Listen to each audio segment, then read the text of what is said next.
नमस्कार दोस्तों, स्वागत है आपका अपने YouTube channel education classes Ramu में आपका स्वागत करता हूं। दोस्तों, आज की वीडियो हमारा जो KBS PRT का एग्ज़ाम था उसमें जो CDP का पोर्शन था, आपको पता होगा कि CDP से आपके 60 क्वेश्चन जो है पूछे जाएंगे। तो उसके लिए हमने जो है CDP का प्रैक्टिस सेट 1 जो है स्टार्ट कर दिए हैं और ये हमारा प्रैक्टिस सेट में 30 प्रश्न ही कवर किए जाएंगे, क्योंकि 60 प्रश्न कवर करना एक CDP वाले पोर्शन से वो भी काफ़ी कठिन हो जाते हैं, क्योंकि आपको CDP में कुछ चीज़ें डिटेल में भी बताना होता है और ये थोड़ा इसके प्रश्न जो है थोड़ा लेंथी टाइप्स के होते हैं। तो इसीलिए हमने CDP का प्रैक्टिस सेट 1 ला दिया है और इसमें आपको बता दें कि हम 30 प्रश्न करेंगे, लेकिन आपको पता होगा कि CDP से 60 प्रश्न जो है KBS PRT वाले एग्जाम में जो है पूछे जाएंगे।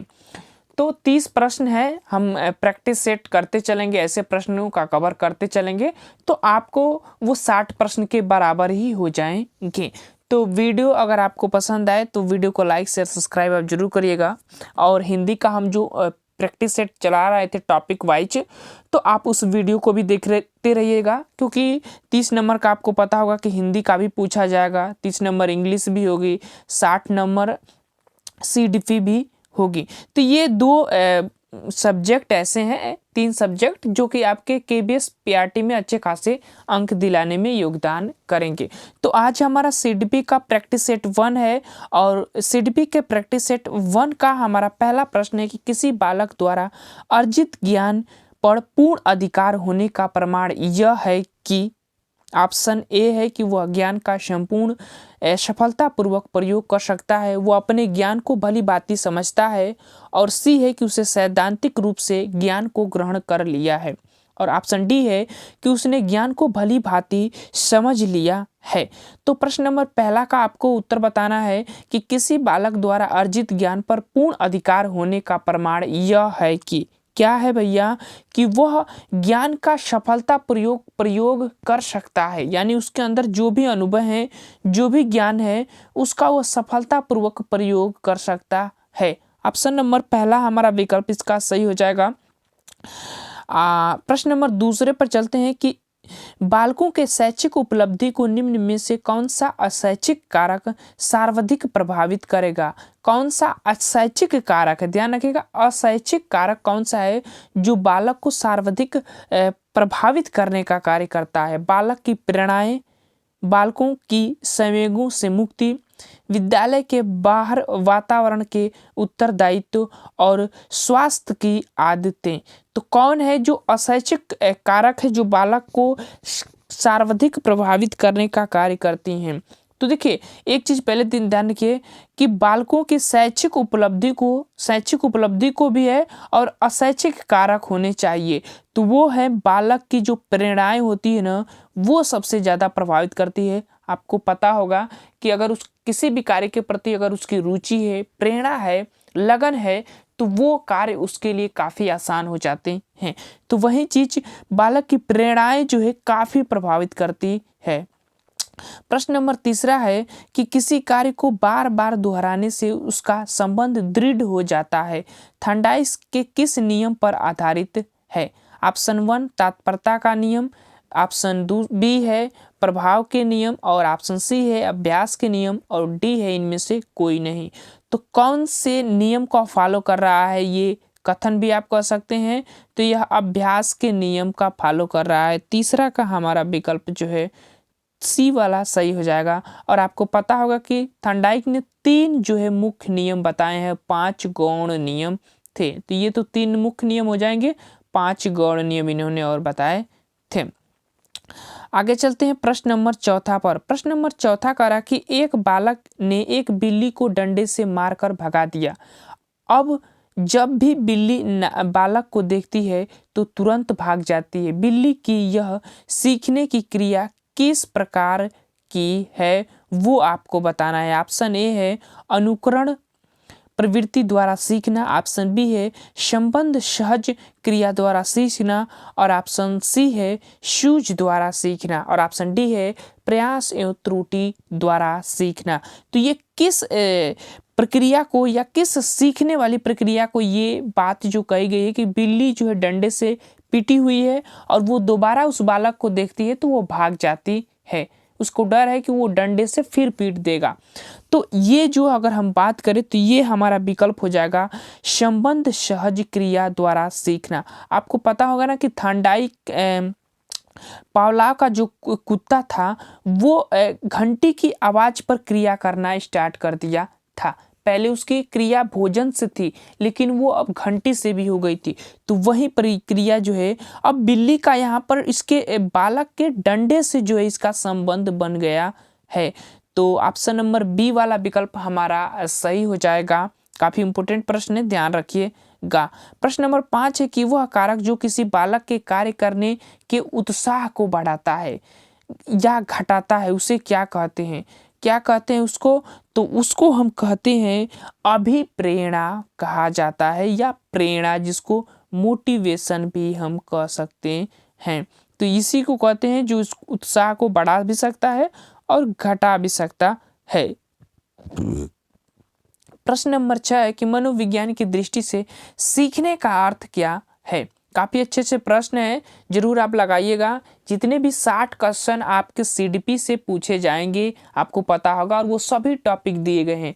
चाहे आप लर्निंग मेथड की बात करें, चाहे डेवलपमेंट मेथड की बात करें, चाहे आप जो स्टेज हैं डेवलपमेंट के जो स्टेज हैं जैसे किशोरावस्था तो डायरेक्टली आपके टॉपिक के नाम से दे दिया गया है, और चाहे आप टीचिंग मेथड का बात करिए, चाहे लीडरशिप, टीचर का लीडरशिप, बच्चे का रोल प्ले क्या होता है, तो ये सभी टॉपिकें जो है आपके जो है केबीएस पीआरटी के सीडीपी वाले पोर्शन में दिए गए हैं, जिसको आप पेडागाजी कह रहे हैं। तो ये सभी प्रश्न उसी से संबंधित होंगे, आप घबराइएगा मत, आप प्रश्न को हल करिएगा। आप देखिएगा कि आप कितने प्रश्न इसमें से सही कर पा रहे हैं इस 30 प्रश्न में से। प्रश्न नंबर 6 कि मनोविज्ञान की दृष्टि से सीखने का अर्थ है। क्या अर्थ है सीखने का? क्या अर्थ है? तो सीखने का अर्थ होता है, ऑप्शन ए है विषय वस्तु का ज्ञान, ऑप्शन बी है विषय वस्तु को रट लेना, ऑप्शन सी है व्यवहार में वांछित परिवर्तन आना, और व्यवहार में गिरावट। डी वाला ऑप्शन है। तो इसमें से कौन सा ऑप्शन सही होगा? तो वो होगा सीखने का। अगर हम अर्थ की बात करें तो व्यवहार में वांछित जो परिवर्तन होता है ना, उसी को हम सीखना कहते हैं। तो ऑप्शन नंबर हमारा सी वाला विकल्प इसका सही हो जाएगा। काफी अच्छा प्रश्न था, सीखने से लर्निंग भी आपके टॉपिक में दिया गया है। प्रश्न नंबर 7 है कि यदि स्कूल में पूरे समय तक बच्चों को शिक्षा कार्यक्रमों में पूरी तरह व्यस्त रखा जाए तो आपके अनुसार निम्न में से कौन सी समस्या पैदा नहीं होगी? कौन सी समस्या जो है पैदा नहीं होगी वो आपको बताना है ऑप्शन के अकॉर्डिंग। ऑप्शन 1 है गृह कार्य देने की आवश्यकता नहीं पड़ेगी, ऑप्शन बी है छात्रों को स्कूल के बाहर ट्यूशन पढ़ने की जरूरत नहीं होगी, ऑप्शन सी है अनुशासनहीनता पैदा नहीं होगी, और ऑप्शन डी है छात्रों में पढ़ने के प्रति रुचि में कमी नहीं आएगी। तो कौन सा विकल्प इसमें से प्रश्न नंबर 7 का सही होगा वो आपको बताना है।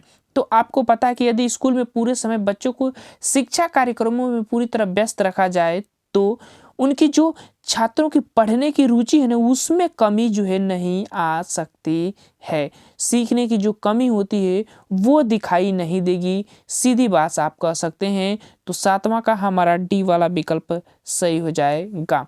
प्रश्न नंबर 8 है कि अंतर्भूत अभिप्रेरणा का आशय है कि अंतर्भूत अभिप्रेरणा का आशय है कि बालक, ऑप्शन ए है पुरस्कार पाने की इच्छा से कठिन परिश्रम करता है, ऑप्शन बी है दंड से बचने के लिए नित्य पाठशाला आता है, ऑप्शन सी है अध्यापक के डर से गृह कार्य पूरा करता है, और ऑप्शन डी है कि ज्ञान की वृद्धि के लिए लगन से पढ़ाई करता है।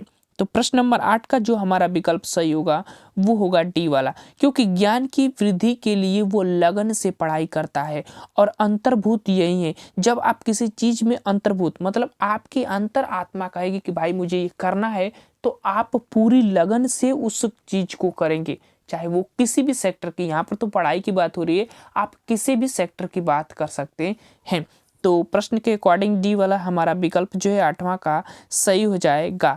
प्रश्न नंबर 9 है कि अधिगम का प्रयत्न और भूल विधि के सिद्धांत का प्रयोग निम्नलिखित में से सी किसने सबसे पहले दिया था? तो किसने दिया था? प्रयत्न और भूल या अभ्यास एवं त्रुटि का सिद्धांत भी आप कह सकते हैं प्रश्न नंबर 9 का। तो वो हमारा विकल्प ठान डाई। आप इससे घबराइएगा मत, आपके जो सिलेबस है उसमें लर्निंग टॉपिक भी दिया गया है और लर्निंग में ये सभी व्यवहारवादी, संज्ञानवादी, चाहे आप मानसिक विकास की बात करें, चाहे आप शारीरिक विकास की बात करें, चाहे आप सामाजिक विकास की बात करें, चाहे आप संवेगात्मक विकास की बात करें, सभी टॉपिकें आपके केवीएस पीआरटी में दिए गए। तो इससे घबराने की जरूरत नहीं है कि ये तो सिद्धांत से प्रश्न आया है। सिद्धांत तो पेडागोजी में आता नहीं है भाई। देखो, पेडागोजी नाम है सिर्फ, आपकी टॉपिक का नाम जो दिया गया है उस टॉपिक से तो प्रश्न बनते ही बनेंगे। तो फिर सामाजिक विकास से प्रश्न बनेगा तो वनडुआ से प्रश्न नहीं बन सकता है। संज्ञानात्मक विकास से प्रश्न बनता है तो जीन पियाजे से प्रश्न नहीं बन सकता है। तो ये चीज आप मत सोचिएगा, जब अधिगम से प्रश्न बन सकता है तो अधिगम के सिद्धांत से प्रश्न नहीं बन सकता है, बनेगा। तो आप इससे घबराइएगा न। इस प्रश्न का विकल्प हमारा डी वाला सही हो जाएगा। प्रश्न नंबर 10 है कि अंतर्दृष्टि के सिद्धांत के अनुसार बालकों में अंतर्दृष्टि कैसे होती है, अंतर्दृष्टि पैदा कैसे होती है, वो आपको बताना है। प्रश्न नंबर 10, ऑप्शन ए है आकस्मिक, ऑप्शन बी है धीरे धीरे, ऑप्शन सी है अनिश्चित और ऑप्शन डी इनमें से कोई नहीं। तो विकल्प हमारा ए वाला विकल्प सही हो जाएगा, आकस्मिक। देखिए, गेस्टाल्टवादी जो है ना वो आकस्मिकता की बात करते हैं, अचानक किसी चीज का ज्ञान आ जाता, सूझ आ जाना, सूझ की बात करते हैं। अंतर्दृष्टि की बात करते हैं, आकस्मिकता की बात करते हैं जी वो गेस्टाल्टवादी। और किसी भी चीज को अगर वो हल करना चाहते हैं ना तो वो संपूर्णता की तरह उसके बारे में सोचते हैं, संपूर्णता की तरह। तो विकल्प हमारा पहला वाला सही हो जाएगा। प्रश्न नंबर 11 है कि ये प्रश्न कह रहा है कि निम्न में से कौन सी अच्छे प्रश्नों की विशेषता नहीं है। पॉइंट ध्यान रखिएगा, नहीं है। ऑप्शन ए प्रश्नों का स्पष्ट होना, ऑप्शन बी प्रश्नों की निश्चितता नहीं होना, ऑप्शन सी प्रश्नों का विशिष्ट होना और ऑप्शन डी प्रश्नों का सदुद्देश्य होना। तो प्रश्न नंबर 11 का हमारा जो विकल्प सही होगा वो भी प्रश्नों की निश्चितता नहीं होना। ये चीज जो है प्रश्नों की विशेषता से रिलेटेड नहीं है, ये निगेटिव चीजों को प्रदर्शित करेगा। बाकी चीजें प्रश्न के उद्देश्य भी होते हैं, प्रश्न विशिष्ट होते हैं और प्रश्न जो आप देते हैं वो सुस्पष्ट होने चाहिए। आप कह सकते हैं ये प्रश्नों की विशेषता के अंतर्गत आ जाएंगे। प्रश्न का हमारा विकल्प बी वाला सही हो जाएगा, 11 का ध्यान रखिएगा। प्रश्न नंबर 12 है कि बालकों में अधिगम के विषय में निम्न में से सबसे महत्वपूर्ण क्या है। अधिगम के विषय में इनमें से सबसे महत्वपूर्ण क्या है वो आपको बताना है बालक के प्रति। ऑप्शन ए व्यस्त विद्यालय कार्यक्रम, ऑप्शन बी अधिक पाठ्य पुस्तकें, ऑप्शन सी अधिगम उत्प्रेरित वातावरण और ऑप्शन डी है उत्सुक माता पिता। तो बालक में अधिगम के विकास में निम्न में से सबसे महत्वपूर्ण क्या होगा वो आपको बताना है। इसमें हमारा विकल्प सी वाला सही होगा, क्योंकि अगर बालक के अधिगम में विकास करना है, लर्निंग में विकास करना है, सीखना में विकास करना है तो अधिगम उत्प्रेरित वातावरण उसके लिए सबसे ज़्यादा महत्वपूर्ण होंगे।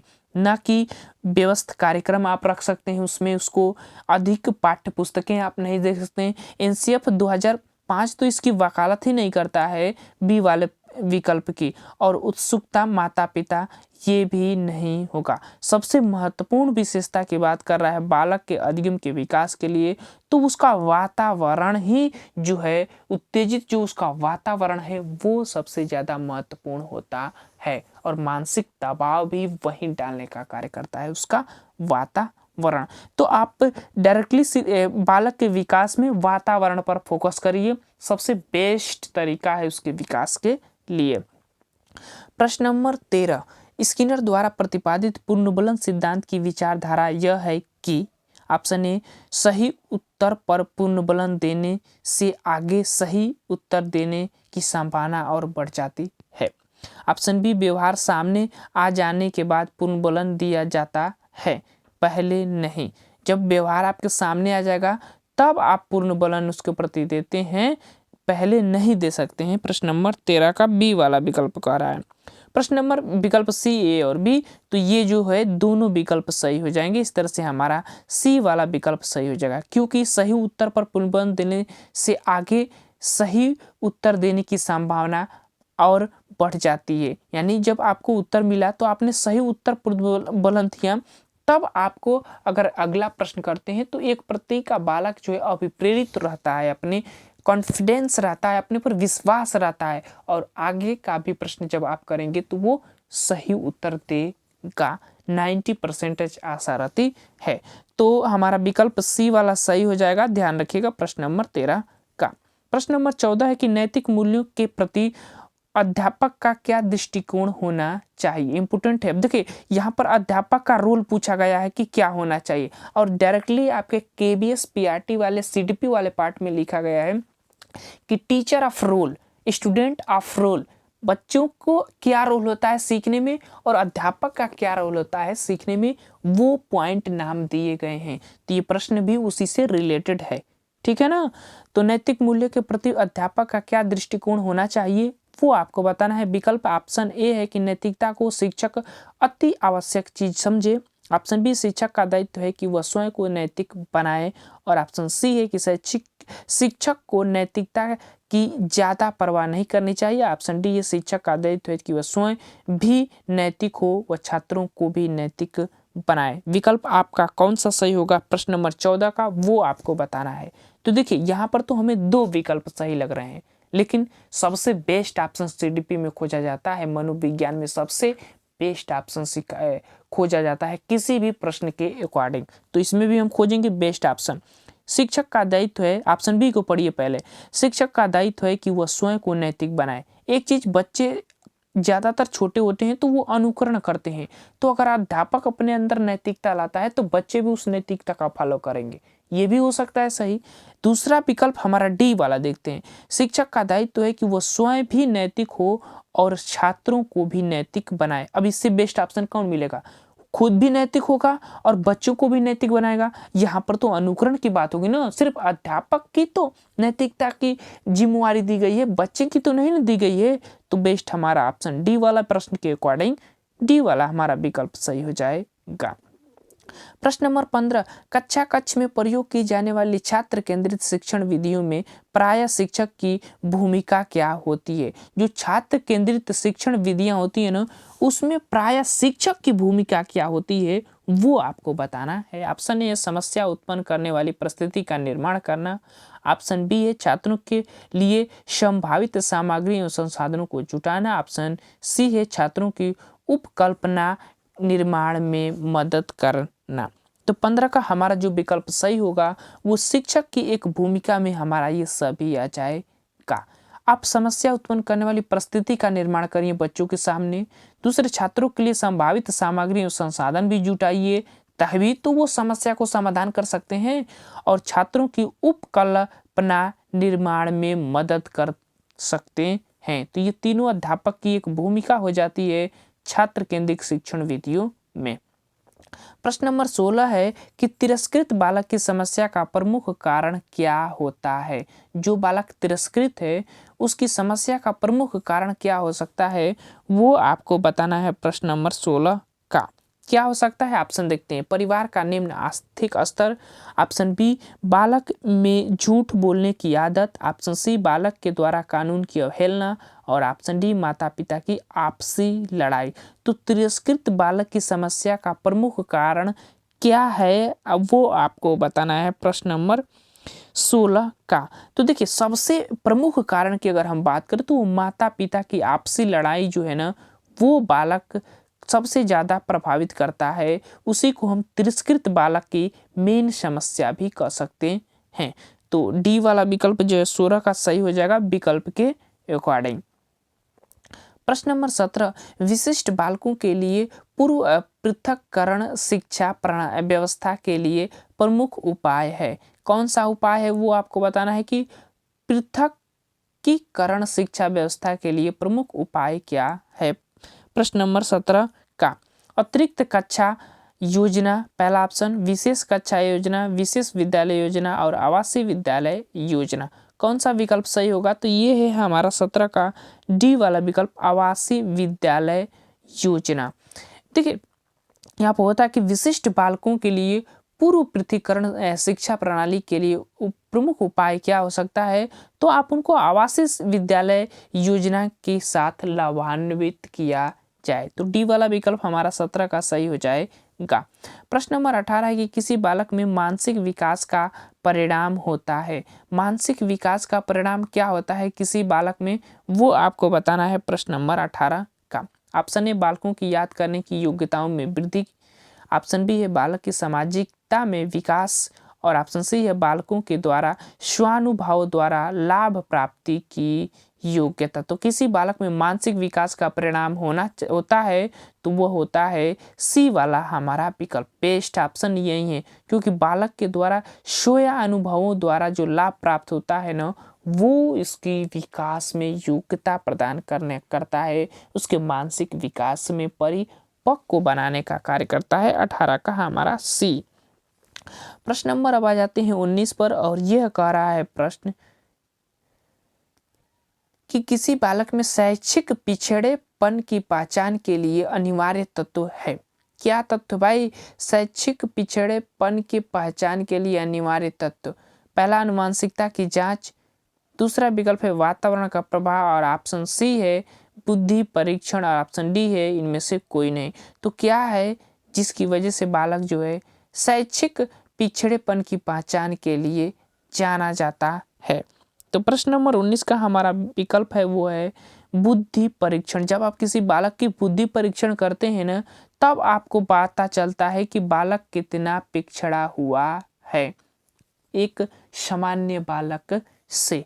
तो सी वाला विकल्प हमारा सही हो जाएगा। किसी बालक में पिछड़ेपन का कारण नहीं है, किसी बालक में पिछड़ेपन का कारण नहीं है, वो आपको बताना है। प्रश्न नंबर ए शारीरिक, ऑप्शन बी स्वाभाविक संबंधी, सी वंशानुक्रम, डी राजनैतिक। तो कौन नहीं है पिछड़ेपन का प्रमुख कारण? तो राजनैतिक नहीं है, बाकी सभी पिछड़ेपन का प्रमुख कारण के अंतर्गत आ जाएगा। प्रश्न नंबर 21 है कि मंद बुद्धि बालक की बुद्धि लब्धि होती है, कितनी होती है? तो ये बस याद रखिएगा 80 से अधिक होती है और 90 से कम होती है। तो ध्यान रखिएगा, यानी 90 बड़ा है और 80 छोटा है, तो हमें जाना किधर है? 80 की तरफ जाना है। 80 और 90 के बीच में होता है, ध्यान रखिएगा। आगे चलते हैं प्रश्न नंबर 22। आपकी कक्षा में पिछड़े हुए छात्रों के प्रति आपका दृष्टिकोण होता है। आपका कैसा दृष्टिकोण होगा जब आपके ही कक्षा में कुछ छात्र पीछे छूट गए होंगे पढ़ाई के लिए? तो ऑप्शन ए है उनके पीछेपन के कारण को ढूंढेंगे, बी हमने सभी का ठेका नहीं लिया है, यह सोचकर उन पर ध्यान नहीं देंगे, ऑप्शन सी अन्य छात्रों के समान ही उन्हें समझेंगे, ऑप्शन डी उन्हें अन्य छात्रों से अलग करेंगे। पहली चीज, कभी भी ये अलग की बात हो तो ये निगेटिव मार्किंग को प्रदर्शित करेगा। अब हमें सभी का ठेका नहीं लिए, ये भी गलत निगेटिव को प्रदर्शित करेगा। तो इस तरह से हमारा 2 ऑप्शन कट गया। अब ऑप्शन सी है कि अन्य छात्रों के सामने ही उन्हें समझेंगे, अन्य छात्रों के समान ही उन्हें समझेंगे जो बालक पिछड़े हुए हैं। तो उनके प्रति आपके दृष्टिकोण क्या होनी चाहिए? प्रश्न नंबर 22 का देखिए, यहाँ पर देखिए उन्हें पिछड़ेपन के कारण का ढूंढेंगे कि वो क्यों पिछड़े हो गए हैं, ये वाला विकल्प इसका सही हो जाएगा।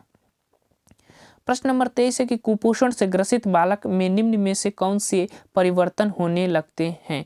जो बालक कुपोषण से ग्रसित है उनमें से निम्न में से उनमें कौन सा परिवर्तन होने लगता है? ऑप्शन है उनके मन में हीन भावना जन्म लेने लगती है, ऑप्शन बी है वो अन्य बालकों से अलग रहने लगता है, ऑप्शन सी है उनसे नींद कम आती है, और ऑप्शन डी है उपयुक्त सभी में परिवर्तन हो सकते हैं।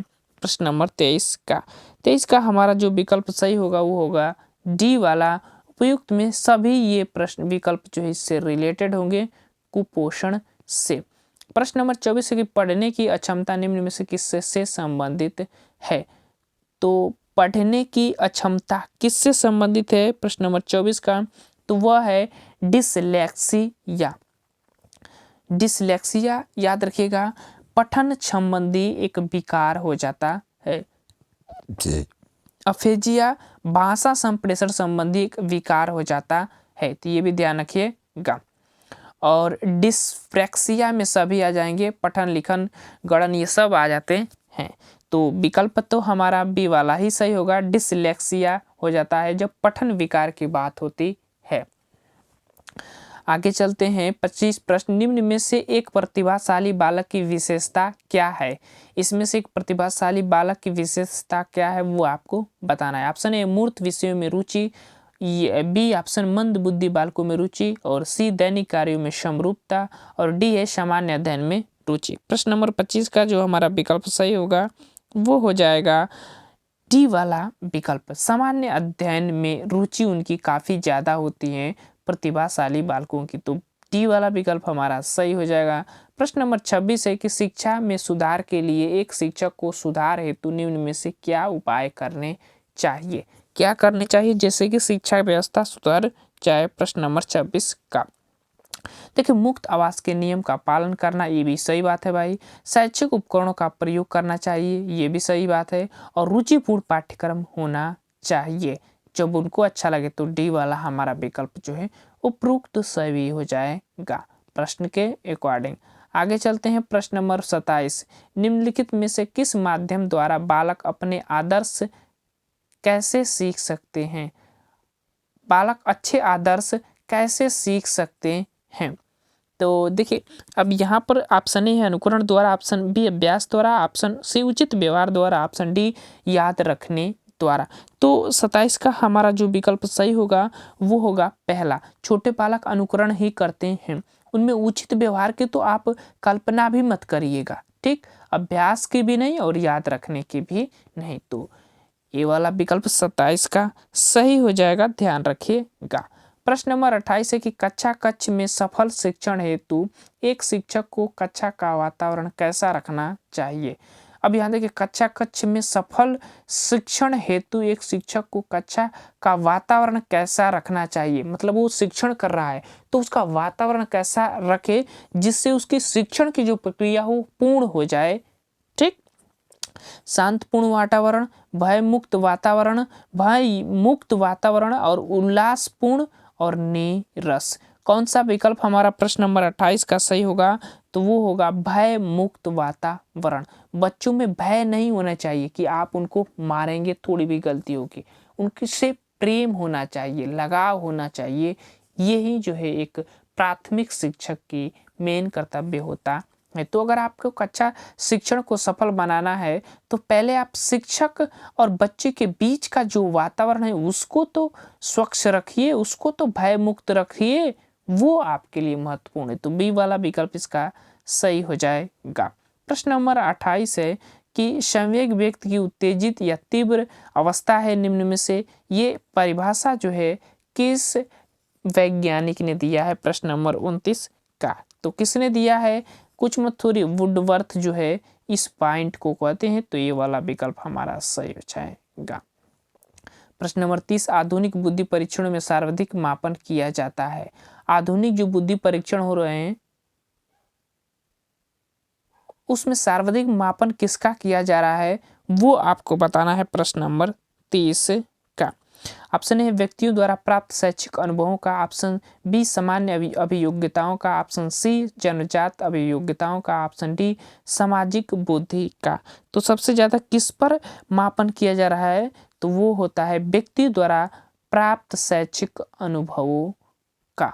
तो सी ए वाला विकल्प हमारा 30 का सही हो जाएगा। तो ये थे हमारे मनोविज्ञान के सीडीपी जो कि केबीएस पीआरटी के सीडीपी वाले पोर्शन के 60 नंबर में से हमने 30 प्रश्न जो है कवर किया। वीडियो अगर आपको कैसा लगे, अच्छा लगे, और आप बताइएगा कि कितने प्रश्न जो है इसमें से आपने सही किए हैं 30 में से। तो वीडियो को अब समाप्त करते हैं। वीडियो पसंद आए तो लाइक शेयर सब्सक्राइब आप जरूर करिएगा। Thank you for watching this video.